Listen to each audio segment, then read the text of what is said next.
वाशिमच्या कारंजामध्ये एका शाळेच्या 2 अल्पवयीन विद्यार्थिनींचा त्यांच्याच शाळेच्या एका शिक्षकानं विनयभंग केल्याची धक्कादायक घटना घडली आहे। पिंपरी फॉरेस्ट इथल्या शाळेतून 2 विद्यार्थिनी 10वीचा पेपर सोडून घरी जाण्यासाठी थांबले असताना शाळेच्या मुख्याध्यापकांनी त्यांना शिक्षक गजानन बाजारे यांच्या कारमधून जाण्यास सांगितलं।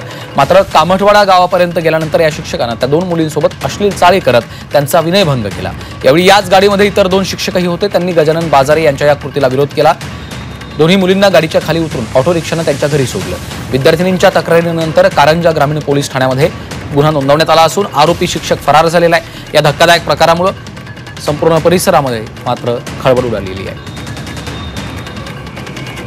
आमची एक गाडी कारंजा येथे जाणार आहे, तुम्ही त्यामध्ये बसून जावा। तेव्हा त्या 2 मुली मारुती रिट्स या कारमध्ये शाळेमधून बसून कामठवाडा फाट्यापर्यंत आल्या होत्या। दरम्यानच्या ठिकाणी त्यामधील एक शिक्षक गजानन बाजरे यांनी मुलीचा विनयभंग केला। अशी तक्रार पोलीस स्टेशनला दिनांक 5/3/2025 रोजी आम्हास प्राप्त झाल्यानंतर आम्ही त्यावर तात्काळ गुन्हा नोंद करून घटनास्थळ पंचनामा केला। तसेच आरोपीच्या शोधकामी पथक रवाना केले, परंतु अद्यापपर्यंत आरोपीचा शोध लागलेला नाही।